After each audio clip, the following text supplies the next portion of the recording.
Hello guys, international break அப்புறம் பார்த்தீங்கன்னா ISL return ஆகுதுன்னு சொல்லலாம். எவ்வளோ நாள் காத்துட்டு இருந்தோம் ஐஎஸ்எல் கேமை நம்ம மிஸ் பண்ணியிருப்போம்னு சொல்லலாம். இடையில இந்த இன்டர்நேஷனல் பிரேக்ல இந்தியா மலேசியாவை எதிர்கொண்டிருப்பாங்க. 1-1ன்ற மாதிரி டிரால முடிஞ்சிருக்கும் அப்படின்னு நம்ம சொல்லலாம். நம்ம சென்னை எஃப்சி பிளேயர்ஸான ஃபருக் சௌத்ரி, இர்ஃபான் ஸ்டார்ட் பண்ணாங்க.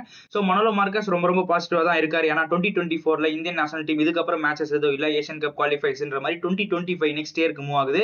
ஸோ அதனால என்னதான் நாங்க ரேங்க்ல ஃபிஃபா ரேங்க்ல நல்ல நிலைமையில இல்லைனாலும் எங்களோட பெர்ஃபார்மன்ஸ் ரொம்ப சாலிடா இருக்கு. கண்டிப்பா நாங்க ஒரு குட் கம்பேக் கொடுப்போன்ற மாதிரி மனோலோ மார்க்கஸ் ரொம்ப பாசிட்டிவ் அண்ட் கான்ஃபிடண்டா இருக்காரு அப்படின்னு நம்ம சொல்லலாம். ஹோப் இந்தியன் நேஷனல் டீம் அடுத்த இயர்ஸ் ஆச்சு மனோலோ மார்க்கஸனுக்கு ஒரு குட் விக்டரிஸோட ஸ்டார்ட் பண்ணுவாங்க அப்படின்னு நம்ம எதிர்பார்க்கலாம். இப்போ ஓகே, ஸோ ஐஎஸ்எல் இடையில நின்று நிலைமையில பார்த்தீங்கன்னா இன்டர்நேஷனல் பிரேக், ஸோ எப்பதான் ஐஎஸ்எல் மேட்சஸ் வரும்ன்ற காத்திருந்த நிலைமையில இப்போ ஐஎஸ்எல் ரிட்டர்ன் ஆகியிருக்கு அப்படின்னு நம்ம சொல்லலாம். அப்கமிங் நவம்பர் 23 சாட்டர்டேல இருந்து ஐஎஸ்எல் மறுபடியும் மேட்ச் வீக் 9 பிகின் ஆகியிருக்கு. ஃபர்ஸ்ட் மேட்ச், அதாவது ஃபர்ஸ்ட் டேலே பார்த்தீங்கன்னா டபுள் ஹெட்டரோட மூவ் ஆயிட்டு இருக்கு அப்படின்னு நம்ம சொல்லலாம் ஐஎஸ்எலோட கேம்ஸ். இப்போ நம்மளுக்கு அது முக்கியம் இல்லை, அதுக்கு அடுத்த மேட்ச் ஆனா சதர்ன் டாபி. ஸோ இதுதான் ரொம்ப முக்கியம். நம்ம சென்னை எஃப்சி பார்த்தீங்கன்னா கேரளா பிளாஸ்டர்ஸோட ஹோம் கிரவுண்ட்ல கொச்சியில அங்க பார்த்தீங்கன்னா ஒரு சதர்ன் டாபி நடக்க இருக்கு அப்படின்னு நம்ம சொல்லலாம். நம்ம சென்னை எஃப்சியோட கேம் கேரளா பிளாஸ்டர்ஸோட கேம். ஸோ ரொம்ப எக்ஸைட்மெண்ட் கொடுக்கும். என்னதான் இந்த ஒரு டீம் டேபிள் டாப்ல இல்லைனாலும், ஸோ ஒரு புவர் பெர்ஃபார்மன்ஸ் கொடுத்துட்டு இருந்தாலும் அந்த மேட்ச் வரும்போது ரெண்டு டீமே ரொம்ப ஃபயரியா பெர்ஃபார்ம் பண்ணுவாங்க அப்படின்னு நம்ம சொல்லலாம். அந்த மேட்சை பத்தி தான் இன்னைக்கு நம்ம டிஸ்கஸ் பண்ண போறோம், வாங்க. ஸோ நவம்பர் 24 சண்டே சரியா 7:30 மணிக்கு பார்த்தீங்கன்னா இந்த ஒரு match southern derby Kerala Blasters and Chennai FC எதிர்கொள்ள போறாங்க அப்படின்னு நம்ம சொல்லலாம். லாஸ்ட் டைம் பார்த்தீங்கன்னா ஸோ நம்ம சென்னை எஃப்சியோட அவே ஃபேன்ஸ், அதாவது ஹோம் ஃபேன்ஸ் பார்த்தீங்கன்னா அவே ஃபேன்ஸை ட்ரீட் பண்ண விதம் ரொம்ப சரியில்லை அப்படின்னு நம்ம சொல்லலாம். ஸோ அந்த மேட்ச் முடிஞ்ச பிறகு அதை பத்தி இஷ்யூ நம்ம பேசியிருப்போம். பட் இந்த தடவை அப்படி இல்லை. கிட்டத்தட்ட 100க்கும் மேற்பட்ட சென்னை எஃப்சி ஃபேன்ஸ் பார்த்தீங்கன்னா கொச்சி மூவ் பண்ணிருக்காங்க இந்த ஒரு மேட்சை சப்போர்ட் பண்றதுக்கு. ஸோ கண்டிப்பா சென்னை எஃப்சி இதை கன்சிடர் பண்ணி ஆகணும். ஸோ ஹோம் ஃபேன்ஸ் அதை தாண்டி டிராவலிங் ஃபேன்ஸ்க்கு ஒரு நல்ல சப்போர்ட் கொடுத்தாகணும். ஸோ ஏன்னா சென்னை எஃப்சி இந்த ஒரு குட் விக்டரி பதிக்கிறது மூலியமா அங்க ஃபேன்ஸ் பார்த்தீங்கன்னா அங்க சப்போர்ட் பண்ண போன ஃபேன்ஸ்க்கு ஒரு சேஃபர் சைடா மூவ் பண்ணுவாங்க. அதை தாண்டி ஒரு விக்டரி கிடைச்சா ரொம்ப எக்ஸைட்மெண்ட் கொடுக்கும் அப்படின்னு நம்ம சொல்லலாம். ஸோ சென்னை எஃப்சி இதை கன்சிடர் பண்ணி ஒரு குட் விக்டரி கொடுப்பாங்க அங்க இருக்கிற ஃபேன்ஸ்க்கு அப்படின்னு நம்ம சொல்லலாம். அது மட்டும் இல்லாமல் சேஃபா டிராவல் பண்ணிட்டு வருவாங்க அப்படின்ற மாதிரி நம்ம ப்ரே பண்ணிக்கலாம் நம்ம ஃபேன்ஸ்க்கு. சதர்ன் டாபின்னு எடுத்து பார்த்தா லாஸ்ட் கப்பல் ஆஃப் சீசன் எப்பயுமே நம்ம சென்னை எஃப்சி கேரளா பிளாஸ்டர்ஸ் எதிர்கொள்ள போகும்போது கேரளா பிளாஸ்டர்ஸ் கண்டிப்பா டாப்ல இருப்பாங்க. ஸோ நம்ம சென்னை எஃப்சி கொஞ்சம் கீழே இருப்பாங்க. பட் இப்போ இங்க எல்லாமே மாறி போயிடுச்சு. ஸோ டோட்டலா சேஞ்ச் ஆயிருக்குன்னு சொல்லலாம். நம்ம சென்னை எஃப்சி டேபிள் டாப்ல இருக்காங்க. ஸோ 4th பொசிஷன்ல இருக்காங்க. மறுபக்கம் நம்மளோட ஆப்போனண்டான கேரளா பிளாஸ்டர்ஸ் 10th பொசிஷன்ல இருக்காங்க அப்படின்னு நம்ம சொல்லலாம். ஸோ ஓவரால் டீம் பெர்ஃபார்மன்ஸ் நம்ம எடுத்து பார்த்தா சென்னை எஃப்சியோட கை ஒரு பக்கம் ஓங்கி இருக்கு அப்படின்னு நம்ம சொல்லலாம். ஏன்னா சென்னை எஃப்சி பொறுத்தவரைக்கும் 8 மேட்ச்ல 3 மேட்ச் வின் பண்ணிருக்காங்க. 3 மேட்ச் டிரா, 2 மேட்ச் தான் தோல்வி. மறுபக்கம் அவங்க பார்த்தீங்கன்னா 2 மேட்ச் தான் வின் பண்ணிருக்காங்க நம்மளோட கேரளா பிளாஸ்டர்ஸ். அதை தாண்டி பார்த்தீங்கன்னா 2 மேட்ச் டிரா அண்ட் 4 மேட்ச் பார்த்தீங்கன்னா தோல்வியில முடிஞ்சிருக்கு அப்படின்னு நம்ம சொல்லலாம். கேரளா பிளாஸ்டர்ஸோட இந்த சீசன் ஹோம் ரெக்கார்ட் அந்த அளவுக்கு இல்லை. ஹோம்ல பார்த்தீங்கன்னா அவங்களோட கன்சிஸ்டன்சியான ஒரு விக்டரியை பதிக்க முடியல. ஹோம் ஃபேன்ஸ் என்னதான் கிரௌட் அந்த அளவுக்கு இருந்தாலும் அவங்களுக்கு அந்த ஒரு ட்ரீட்டை கொடுக்க முடியல அப்படின்னு நம்ம சொல்லலாம் கேரளா பிளாஸ்டர்ஸ் பொறுத்த வரைக்கும். ஏன்னா தொடர்ச்சியா பெங்களூர் எஃப்சி, பஞ்சாப், ஈவன் ஹைதராபாத் கிட்ட கூட பார்த்தீங்கன்னா கேரளா பிளாஸ்டர்ஸ் அவங்களோட ஹோம் கிரவுண்ட்ல தோத்துருக்காங்க. கண்டிப்பா ஒரு நல்ல ஃபைட் பேக் கொடுத்தே ஆகணும் இந்த சீசன். எஸ்பெஷலி இந்த மேட்ச்ல இருந்து ஃபைட் பேக் கொடுத்தே ஆகணும் அப்படின்னு நம்ம சொல்லலாம். ஏன்னா ரெண்டு டீமுக்குமே இப்போ சென்னை எஃப்சிக்கும் சரி கேரளா பிளாஸ்டர்ஸ்க்கும் சரி அடுத்து வர 3 மேட்சுகள், அடுத்து வர மேட்சுகள் எல்லாமே பார்த்தீங்கன்னா ரொம்ப டஃப் கொடுக்கக்கூடிய மேட்சஸ் அப்படின்னு நம்ம சொல்லலாம். ஸோ அந்த வருஷத்துல அப்படியே நம்ம சென்னை எஃப்சி எடுத்து பார்த்தா ஹோமை விட அவேல ஒரு நல்ல ரெக்கார்டு வச்சுட்டு இருக்காங்க. ஸோ கரெக்டா பஞ்சாப் கிட்ட மட்டும் தான் நம்ம சென்னை எஃப்சி தோத்துருப்பாங்க. மற்றபடி எல்லா கிளப் கிட்டையும் பார்த்தீங்கன்னா அவேல ஒரு நல்ல ரெக்கார்ட் விக்டரி டிரா. ஸோ இந்த வருஷத்துல தான் மூவ் பண்ணிட்டு இருக்காங்க. ஸோ பஞ்சாப் கிட்ட மட்டும் தான் தோத்துருக்காங்க. பட் மற்றபடி பார்த்தீங்கன்னா ஒரு நல்ல கம்பேக் கொடுத்துருக்காங்க அப்படின்னு நம்ம சொல்லலாம் நம்ம சென்னை எஃப்சி. ஸோ அவே ரெக்கார்ட் ஸ்ட்ராங்கா இருக்கிறதுனால கண்டிப்பா இங்க கேரளா பிளாஸ்டர்ஸ் நம்ம ஒரு குட் ஃபைட் பேக் கொடுப்போம் அப்படின்னு நம்ம எதிர்பார்க்கலாம். மறுபக்கம் கேரளா பிளாஸ்டர்ஸோட இந்த சீசன் கோல்ஸ் படி பார்த்தா எந்த ஒரு இந்தியன் கோல் ஸ்கோரர்ஸும் கேரளா பிளாஸ்டர்ஸ்க்கு இல்லை. 12 கோல் கிட்ட ஸ்கோர் பண்ணிருக்காங்க. 12 கோல் கிட்ட ஸ்கோர் பண்ணிருக்காங்க. அதுல பார்த்தீங்கன்னா 6 கோல் ஜேசஸ் ஜெமின்ஸ் தான் ஸ்கோர் பண்ணிருப்பாரு அவங்களோட ஸ்ட்ரைக்கர். அதை தாண்டி கோமே பெப்ரா, நோவா பார்த்தீங்கன்னா தலா 3 கோல் ஸ்கோர் பண்ணிருப்பாங்க. மறுபக்கம் நம்ம சென்னை எஃப்சி எடுத்து பார்த்தா வெரைட்டி ஆஃப் கோல் ஸ்கோரர்ஸ் இருக்காங்கன்னு சொல்லலாம். வெல்மர் ஜோர்டன் பார்த்தீங்கன்னா 6 கோல், டேனியல் சிமாச்சிக்கு 2, Lucas 2, Farukh 2, Irfan and Goncalves ஒரு கோல் ஸ்கோர் பண்ணிருப்பாங்க. ஸோ மறுபக்கம் கேரளா பிளாஸ்டர்ஸ்ல பார்த்தீங்கன்னா ஸோ லூனா இன்னும் அவரோட பெஸ்ட் வெர்ஷனை காமிக்க கொஞ்சம் போராடிட்டு இருக்காரு அப்படின்னு நம்ம சொல்லலாம். அதை தாண்டி அந்த டீமுக்கு சப்போர்ட் தர விடமா ஸோ செகண்ட் ஹாஃப்ல பார்த்தீங்கன்னா கோமே பெப்ரா சப்போர்ட் தராரு அண்ட் ஜேசஸ் ஜெமின்ஸா இருக்கட்டும், நோவா இருக்கட்டும் இனிஷியலாவே ஒரு ஃபைட் பேக் கொடுத்துட்டு வந்துட்டு இருக்காங்க அப்படின்னு நம்ம சொல்லலாம். மறுபக்கம் நம்ம சென்னை எஃப்சி இண்டிவிஜுவல் பிளேயர்ஸோட டீமை தாண்டி டீம் பெர்ஃபார்மன்ஸ் சூப்பரா காமிச்சிட்டு வராங்க. பட் சின்ன மிஸ்டேக்ஸ் தான் பார்த்தீங்கன்னா மிஸ் பண்ணி அந்த ஒரு விக்டரியை லூஸ் பண்ணிட்டு வந்திருந்தாங்க. பட் அவன் கைலனுக்கோ அதை இம்ப்ரூவ் பண்ணிட்டு வராரு அப்படின்னு நம்ம சொல்லலாம். ஸோ பெர்ஃபார்மன்ஸ், பிளேயர்ஸோட பொட்டான்ஷியல், அது தாண்டி கேம் ஸ்டைல்னு பார்த்தா அந்த ரெண்டு டீமுக்குமே பார்த்தீங்கன்னா ஒரு ஈக்குவலான ஒரு பொட்டான்ஷியல் இருக்கு அப்படின்னு நம்ம சொல்லலாம். நல்ல கேம் காமிச்சிட்டு வராங்க.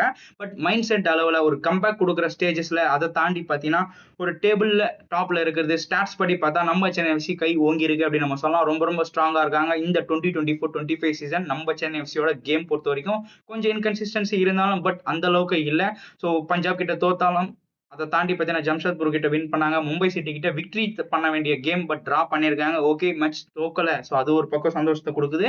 ஸோ ஒரு ஃப்ரெஷ் ஃபைட் இருக்கும்னு சொல்லலாம். ஏன்னா ரெண்டு டீமுமே பார்த்தீங்கன்னா என்னதான் டேபிள் இந்த நேரத்தில் பொறுத்த வரைக்கும் இந்த ஒரு சதன் டாபில நம்ம இந்த பாயிண்ட்ஸ்ல இருக்காங்க, டேபிள் டாப்ல இருக்காங்க.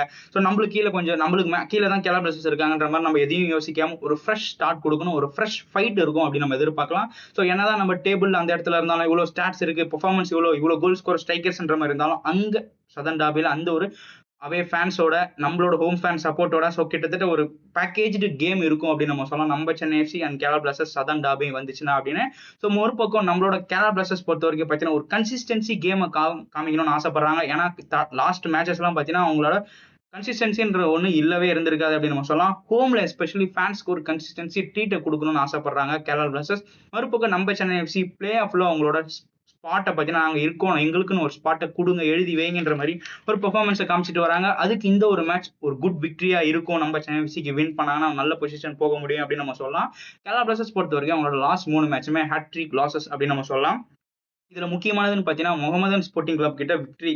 ஸோ கடைசியா ஒரு கம்பேக் கொடுத்து உள்ள வந்திருப்பாங்க. ஸோ அந்த மேட்ச் தாண்டி பார்த்தீங்கன்னா தொடர்ச்சியா 3 தோல்விகள் அப்படின்னு நம்ம சொல்லலாம். ஸோ ஹோம் மேட்ச் முக்கியமா 2 ஹோம் மேட்ச் பெங்களூர் கிட்டே சரி ஹைதராபாத் கிட்டே சரி அவங்களோட ஹேட்ரிக் லாசஸ்ல 2 ஹோம் மேட்சஸும் தோத்துருப்பாங்க அப்படின்னு நம்ம சொல்லலாம். ஸோ பாஸ்ட் அவங்களோட ஹோம் மேட்சஸ் ரெக்கார்ட் எடுத்து பார்த்தா 2 மேட்ச் பெங்களூர் கிட்டே தோத்துருப்பாங்க, ஹைதராபாத் கிட்டே தோத்துருப்பாங்க. ஸோ இந்த ஒரு போர் பெர்ஃபார்மன்ஸ் காரணத்தினால பார்த்தீங்கன்னா அவங்களோட ஹெட் கோச் ஆனால் மைக்கேல் ஸ்டேக் பார்த்தீங்கன்னா ஸோ கொஞ்சம் கவலைக்கிடமான நிலைமையில இருக்காரு அப்படின்னு நம்ம சொல்லலாம். ஏன்னா கேரளா பிளாஸ்டர்ஸ் அவங்களோட பெர்ஃபார்மன்ஸ் பேஸ் பண்ணி கோச்சஸ் அசைன் பண்றதா இல்லை நெக்ஸ்ட் ஏன்னா வேற எதனா கோச் அப்ரோச் பண்றதான்னு பார்த்துட்டு இருப்பாங்க. ஸோ இந்த ஒரு மேட்சை தாண்டி இதுக்கப்புறம் 2-3 மேட்ச் கேரளா பிளாஸ்டர்ஸோட ஹெட் கோச்சோட பொசிஷன் அவரோட ரோல் பார்த்தீங்கன்னா நிரந்தரமா இருக்குமா இல்லை மாறப்படுமான்ற மாதிரி ஒரு கேள்வி எழும்பும். ஏன்னா அவங்களோட performance squad players and potential ஏன்னா பிக் பிளேயர்ஸ் இருக்காங்க. ஜெமின்ஸ் நல்லா பண்ணிட்டு வராரு, உள்ள எடுத்த பிளேயர் நோவா இருக்காங்க, எட்ரின் லூனா இருக்காங்க. இந்த மாதிரி ஒரு பிளேயர்ஸ் இருக்கிற நிலைமையில டீமால பெர்ஃபார்மன்ஸ் எஸ்பெஷலி விக்டரியை பதிக்க முடியல. ஸோ ஹெட் கோச் மேல ஒரு பிளேம் இருக்கு. ஸோ அவருக்கு பிக் ப்ரெஷர் இருக்கு இந்த ஒரு மேட்ச் அந்த அடுத்த ஒரு 2-3 மேட்சஸ் அப்படின்னு நம்ம சொல்லலாம். ஸோ கண்டிப்பாக பார்த்தீங்கன்னா இந்த ஒரு விக்டரி கண்டிப்பாக ஒரு ஃபைட் பேக் கொடுப்பாங்க கேரளா பிளாஸ்டர்ஸ். நம்மளுக்கு ஒரு ஃபுல் பேக்கேஜ் கேம். இப்போ ஃபர்ஸ்ட் மேட்ச் பஞ்சாபுக்கு எப்படி ஒரு அவே ஃபேன்ஸோட ப்ரெஷராக இருக்கட்டும், அது அவங்களோட ஹோம் ஃபேன்ஸோட ப்ரெஷராக இருக்கட்டும், ஒரு கம்பேக்காக இருக்கட்டும், எல்லாம் ஒரு ஃபுல் பேக்கேஜ் ஒரு மொதல் மேட்சை பஞ்சாப் கிடைச்சிச்சோ அந்த மாதிரி சென்னை எஃப்சிக்கு வீக்னஸ் எல்லாம் அதை சார்ட் அவுட் பண்ணி கண்டிப்பாக ஒரு குட் கேம் நம்ம சென்னை எஃப்சிக்கு ஈக்குவல் ஃபைட் கிடைக்கும் அப்படின்னு நம்ம எதிர்பார்க்கலாம் அகேன்ஸ்ட் கேரளா பிளாஸ்டர்ஸ் கிட்ட. ஸோ ஃபேன்ஸ் ரொம்ப எக்ஸ்பெக்ட் பண்ணாங்க. ஏன்னா கேரளா பிளாஸ்டர்ஸ் ஃபேன்ஸ் பொறுத்த வரைக்கும் நீங்கள் பிளே ஆஃப் போல இது பண்ணல பட் பெங்களூர் மேட்ச் நீங்கள் வின் பண்ணி ஆகணுன்ற நிலைமையில ஸோ அவங்களோட ஹோம்லேயே பார்த்தீங்கன்னா பெங்களூர் கிட்ட தோத்துருப்பாங்க. ஸோ பெரடியா ஸ்கோர் பண்ணியிருப்பாரு. ஸோ கிட்டத்தட்ட அந்த ஒரு மேட்ச் பார்த்தீங்கன்னா ரொம்ப ஃப்ரஸ்ட்ரேட்டை கொடுத்துருக்கோம் அவங்களோட ஹோம் ஃபேன்ஸ்க்கு அப்படின்னு நம்ம சொல்லலாம். ஏன்னா அதில் ஒரு செட் ஆஃப் ஃபேன்ஸ் எல்லாம் அவங்களோட டீம் மீட்டப்ல வரும்போது என்ன சொல்லியிருப்பாங்கன்னா, நீங்க என்ன டேபிள் டாப்ல இல்லைனாலும் பிரச்சனை இல்லை, மேட்சஸ் எந்த மேட்ச் தோத்தாலும் பிரச்சனை இல்லை, பட் பெங்களூர் மேட்சை வின் பண்ணியான்ற மாதிரி ஒரு ப்ரெஷர் கொடுத்த நிலைமையில அந்த மேட்சும் தோத்துருக்காங்க. ஸோ இது எல்லாமே பார்த்தீங்கன்னா ஒரு அதிக ப்ரெஷரை கொடுக்குது கேரளா பிளாஸ்டர்ஸ்க்கு ஒரு நல்ல கம்பேக் கொடுக்கறதுக்கு. ஸோ பார்க்கலாம் நம்ம Chennai FC and Kerala Blasters game எந்த மாதிரி மூவ் ஆக போகுது அப்படின்னு. ஸோ நெக்ஸ்ட் மேட்சஸ் கேரளா பிளாஸ்டர்ஸ்க்கு நீங்க எடுத்து பார்த்தீங்கன்னா கண்டிப்பா பார்த்தீங்கன்னா FC Goa return Bengaluru FC எதிர்கொள்ள போறாங்க சென்னையை தாண்டி. ஸோ மறுபடியும் பெங்களூர் எஃப்சி அவங்களோட ஹோம் கிரவுண்ட்ல ஒரு விக்டரி பதிக்கணும்னா இங்கே அதுக்கான படிக்கிட்ட செட் பண்ணி ஆகணும் கேரளா பிளாஸ்டர்ஸ் பொறுத்த வரைக்கும். அப்படியே நம்ம சென்னை எஃப்சி எடுத்து பார்த்தா 3-2 பார்த்தீங்கன்னா லாஸ் பண்ணியிருப்பாங்க பஞ்சாப் கிட்ட. அதுதான் சென்னை எஃப்சியோட ஒரே ஒரு மேட்ச் அவையில தோத்துது. அதை தாண்டி பார்த்தீங்கன்னா ஜம்ஷத்பூர் கிட்ட 5-1 மாதிரி வின் பண்ணியிருப்பாங்க. அண்ட் மும்பை சிட்டிட்ட 1-1 மாதிரி டிரா பண்ணியிருப்பாங்க. ஸோ சென்னை எஃப்சியோட கேம் ஸ்டைல் என்னென்ன மேட்ச்லாம் நம்ம என்ன மாதிரி மிஸ்டேக் பண்ணி தோத்துருப்போமோ அது எல்லாமே பார்த்தீங்கன்னா ரெக்டிஃபை பண்ணி சூப்பராக டீம் பில்ட் பண்ணியிருக்காரு நம்ம அவன் கையில். ஸோ லாஸ்ட் வீடியோவில் நான் சொன்ன மாதிரி தான். ஸோ டீமுக்கு ஏற்ற கேம் அவர் கொண்டு போயிருக்காரு. அவர் செட் ஆஃப் கேம் பார்த்தீங்கன்னா பிளேயர்ஸ் எல்லாம் அடாப்ட் பண்ண முடியல. ஏன்னா டீமுக்கு ஏற்ற டீம் பிளேயர்ஸோட பெர்ஃபார்மன்ஸ் இண்டிவிஜுவல் பிளேயர்ஸோட பெர்ஃபார்மன்ஸ்க்கு ஏற்ற மாதிரி ஒரு டீமை ரெடி பண்ணி கொண்டு போயிருக்காரு. இனிஷியலாக பார்த்தீங்கன்னா வின்சி எல்லாம் ஸ்டார்ட் பண்ணியிருக்காரு அந்த ஒரு ஸ்பீடை யூட்டிலைஸ் பண்ணுறதுக்காக. ஸோ இர்ஃபான் எதத் கண்டிப்பாக அவரோட நேஷனல் டீம் வேற போயிருக்காரு. ஸோ கண்டிப்பாக அடுத்த வர எல்லா மேட்சஸ்லுமே இர்ஃபான் எதத்துக்கும் ஒரு பொசிஷன் கண்டிப்பாக இருக்கும். நம்மளோட 2 நேஷனல் டீம் பிளேயர்ஸுமே நம்மளோட ஸ்டார்டிங் மேட்ச்ல இருப்பாங்க, ஸ்டார்டிங் 11ல இருப்பாங்க அப்படின்னு நம்ம சொல்லலாம். பட் நம்ம சென்னை எஃப்சியோட இந்த ஒரு மேட்ச் மஸ்ட் வின் மேட்ச்னு சொல்லலாம். ஏன்னா நம்மளோட டேபிள்ல ஒரு நல்ல பொசிஷன், அதாவது ஒரு மேட்ச் தோத்தாலும் நம்ம டக்குன்னு கீழே போகாத நிலைமையில இருக்கணும்னா கண்டிப்பா அடுத்து ஒரு 2-3 வெற்றிகள் கன்சிஸ்டன்சி விக்டரி நம்ம சென்னை எஃப்சிக்கு தேவை. ஏன்னா இதை தாண்டி பார்த்தீங்கன்னா நம்ம 2 கொல்கத்தா பேஸ்டு கிளப்பான மோகன் பகான் சூப்பர் ஜெயின்ஸ் அண்ட் கொல்கத்தாவை எதிர்கொள்ள போறோம். ஸோ இந்த ஒரு மேட்ச் ஒரு நல்ல ஸ்டேட்மெண்ட்டை நம்ம விதிச்சா மட்டும்தான் அடுத்த 2 மேட்சும் பார்த்தீங்கன்னா ஒரு மேட்ச் அவே ஒரு மேட்ச் ஹோம்ன்ற மேட்ச்ல ஃபைட் பேக் கொடுக்க முடியும். ஸோ ரொம்ப முக்கியமான மேட்ச்னு சொல்லலாம் நம்ம சென்னை எஃப்சிக்கு அடுத்த வர 2-3 மேட்ச். ஸோ 2 டீம் கிட்டயும் பார்த்தீங்கன்னா கண்டிப்பா ஒரு டஃப் ஃபைட் இருக்கும். அண்ட் கன்சிஸ்டன்சி கேம் 2 டீமுமே காமிக்க ஆசைப்படுறாங்க அப்படின்னு நம்ம சொல்லலாம். ஸோ இப்போ ஃபைனலா நம்ம சென்னை எஃப்சியோட கேம் பொறுத்தவரைக்கும் வந்தா, ஸோ எந்த ஒரு மிஸ்டேக்ஸும் பண்ணாம தான் இதுவரைக்கும் பெர்ஃபார்ம் பண்ணிட்டு வந்துட்டு இருக்காங்க. பட் இந்த ஒரு மேட்ச்ல நம்ம தான் ஐடென்டிஃபை பண்ணி ஆகணும் என்ன மிஸ்டேக் பண்றாங்கன்னு. ஸோ லூகாஸ் அதுக்கேத்த மாதிரி மூவ் பண்றாரு. அண்ட் அதுக்கேத்த மாதிரி கோனார் ஷீல்ட்ஸும் பார்த்தீங்கன்னா தேவைப்படுற நேரத்துல நம்ம அவன் கையில பார்த்தீங்கன்னா சப்ஸ்டியூட் பண்ணி டீமை வந்து பூஸ்ட் அப் பண்ணிட்டு இருக்காரு. ஸோ ஏன்னா அவரோட கேமும் ஃபுல்லா இல்லாம லூகாஸ்க்கு அதுக்கேத்த டைம் கொடுத்து அந்த ஒரு டீம் காம்பினேஷன் கோனார் ஷீல்ட்ஸை வச்சு நம்ம கிராசஸை தாண்டி மிட்ல கொஞ்சம் ரொட்டேட் பண்றதுக்கு ஏத்த மாதிரி பார்த்தீங்கன்னா லூகாஸையும் வச்சுட்டு கோனார் ஷீல்ட்ஸை வெளியே எடுத்தாரு ஜம்ஷெட்பூர் மேட்ச்ல. ஸோ அதுக்கேத்த மாதிரி அவனோட பெர்ஃபார்மன்ஸ் இருக்கு. ஸோ நம்ம சென்னை எஃப்சியோட ட்ரைனிங் அப்கமிங் இந்த ஒரு சதன் டாபிக்காக பிரேக் அப்புறம் ஸ்டார்ட் ஆயிடுச்சு. ஜம்ஷெட்பூர் மட்டும் தான் பாத்தீங்கன்னா ஐஎஸ்எல்ல இந்த ஒரு இன்டர்நேஷனல் பிரேக்ல எல்லா பிளேயர்ஸும் வச்சு பாத்தீங்கன்னா ட்ரைனிங் பண்ணிட்டு இருக்காரு கலித் ஜமைல். ஆனா ஒரு நல்ல லாஸ் நம்ம சென்னைக்கு எதிராக, அதை தாண்டி அவங்க வின் பண்ணியே ஆகணும். ஸோ அதனால ஃபுல் டைம் இந்த இன்டர்நேஷனல் பிரேக் ஃபுல்லாவே ட்ரைனிங் பண்ணிட்டு இருந்தாங்க. ஸோ இப்போ நம்ம சென்னை எஃப்சி அவங்களோட ட்ரைனிங் கேம்பை ஸ்டார்ட் பண்ணிட்டாங்க. அகைன் சதன் டாபியோட அவங்களோட பிரேக்கை பார்த்தீங்கன்னா ஃபினிஷ் பண்ணி ஸ்டார்ட் பண்ணிருக்காங்க. 2 நேஷனல் டீம் பிளேயர்ஸான ஃபாரூக் அண்ட் இர்ஃபான் கூடிய சீக்கிரத்தில் ஜாயின் பண்ணிடுவாங்க அப்படின்னு நம்ம சொல்லலாம்.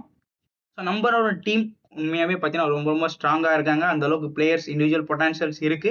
பட் நான் லாஸ்ட் வீடியோவில் சொன்ன மாதிரி தான் early utilization of resources. So இது ரொம்ப ரொம்ப முக்கியம் நம்ம சென்னை எஃப்சி பொறுத்த வரைக்கும். கரெக்டாக தேவைக்கேற்ப இப்போ என்னதான் ஃபருக் சௌத்ரி இர்ஃபான் நல்லா பண்ணாலும் பட் செகண்ட் ஹாஃப்ல ஒரு நியூ செட் ஆஃப் ஃப்ரெஷ் லெக்ஸை இறக்கணும். அதுக்கேற்ற மாதிரி ஸ்பீடப் இருக்கும்.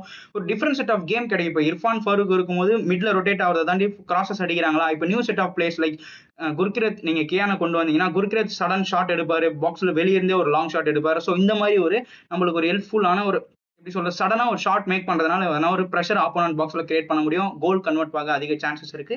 ஸோ இதனால தான் ஏர்லியா பார்த்தீங்கன்னா நம்ம அவன்கள் அந்த ஒரு ரிசோர்ஸை யூட்டிலைஸ் பண்ணுவாரு அப்படின்னு நம்ம எதிர்பார்க்கலாம். ஸோ கண்டிப்பா இந்த ஒரு மேட்ச் ஒரு குட் விக்டரி நம்ம சென்னை எஃப்சிக்கு கிடைக்குமா? இந்த மேட்சை பத்தி உங்களோட தாட் சொல்லுங்க. ஏன்னா இன்டர்நேஷனல் பிரேக் அப்புறம் பார்த்தீங்கன்னா ரிட்டர்ன் ஐஎஸ்எல் ஆகுது. அதிலும் ஃபர்ஸ்ட் மேட்ச் நம்மளுக்கு ஒரு குட் ட்ரீட்டா அமையுமா? நம்ம சென்னை எஃப்சி கேரளா பிளாஸ்டர்ஸை வின் பண்ணுவாங்களா? உங்களோட தாட் சொல்லுங்க. உங்களோட கோல் ப்ரெடிக்ஷன் வேணும்னா கமெண்ட் பண்ணுங்க. நம்ம லைவ்ல மூவ் பண்ணி உங்களோட தாட்ஸை நம்ம ஷேர் பண்ணி டிஸ்கஸ் பண்ணிக்கலாம். மேலும் Indian football news and transfer news கேட்ட ஃபாலோ பண்ணிக்கங்க. Let's go Indian football.